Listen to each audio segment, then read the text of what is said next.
Breaking చూస్తున్నాం. కరీంనగర్ లో protocol వివాదం రాజుకుంది. బీఆర్ఎస్ కాంగ్రెస్ మధ్య ప్రోటోకాల్ వివాదం బగ్గుమంది. కరీంనగర్ మున్సిపల్ కార్పొరేషన్ పై మంత్రి పొన్నం నిర్వహించిన సమీక్షా సమావేశం వివాదంగా మారింది. ఈ అధికార సమీక్షా సమావేశానికి ప్రోటోకాల్ ప్రకారం తనకు సమాచారం ఇవ్వకుండానే కార్యక్రమం నిర్వహించారని కరీంనగర్ మేయర్ సునీల్ రావు మండిపడ్డారు. ప్రోటోకాల్ ప్రకారం ఆహ్వానం అందలేదని ఆగ్రహం వ్యక్తం చేశారు. మంత్రి పొన్నం ప్రభాకర్ కి కరీంనగర్ జిల్లాతో ఏం పనంటూ ఫైర్ అయ్యారు మేయర్ సునీల్ రావు. ఇన్ఛార్జ్ మంత్రి ఉత్తమ్ కుమార్ రెడ్డి ఉండగా పొన్నం ఎందుకు సమీక్ష చేశారని మేయర్ సునీల్ రావు తీవ్ర స్థాయిలో మండిపడ్డారు.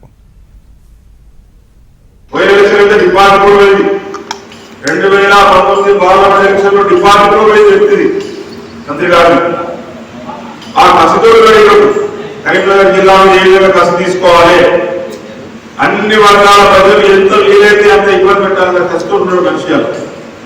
అటువంటి మనిషి ఈ రోజు అటువంటి వ్యక్తి అటువంటి మంత్రి ఈ రోజు వచ్చి రివ్యూ మీటింగ్ పెట్టడం ఎంతవరకు సమంజసం అని చెప్పేసి నేను ప్రశ్నిస్తా ఉన్నాను. నేను ఇంకో విషయం 2009 నుంచి 2014 వరకు నేను పార్లమెంట్ సభ్యులుగా పనిచేసింది. కేంద్రంలో అధికారం మీదే, రాష్ట్రంలో అధికారం మీదే. పార్లమెంట్ ఎంపీల కూడా కన్వీనర్ గా కూడా పనిచేసేటప్పుడు ఆ నెలలు కరీంనగర్ ఎన్ని రూపాయలు తీసుకొచ్చిన నగరపాలక సంస్థకు ప్రకటించాలి. కరీంనగర్ లో ప్రోటోకాల్ వివాదం వేడెక్కింది. బీఆర్ఎస్ కాంగ్రెస్ మధ్య ప్రోటోకాల్ వివాదం రాజుకున్నట్టుగా తెలుస్తుంది. ఇక కరీంనగర్ ప్రోటోకాల్ వివాదానికి సంబంధించి ఫుల్ డీటెయిల్స్ మా రీజనల్ కోఆర్డినేటర్ గోపాలకృష్ణ అందిస్తారు. గోపాలకృష్ణ.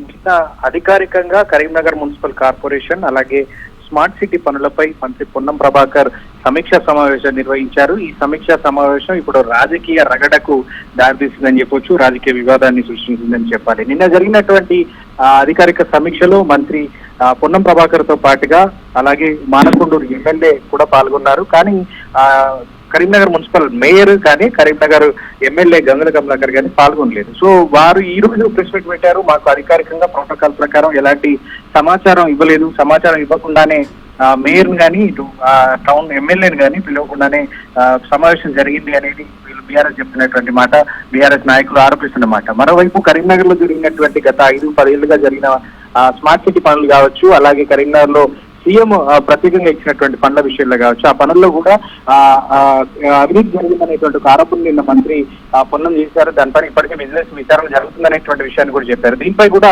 ఇటు బీఆర్ఎస్ నాయకులు అభ్యంతరం వ్యక్తం చేస్తున్నారు. మరోవైపు పొన్నం ప్రభాకర్ కరీంనగర్ కి సంబంధం లేదు, అలాగే ఆయన ఇన్ఛార్జ్ మంత్రి ఉత్తమ్ కుమార్ రెడ్డి లేకుండా ఎలా సమీక్ష చేశారనేటువంటి ఒక అలిగేషన్ కూడా తీసుకొని వస్తున్నారు.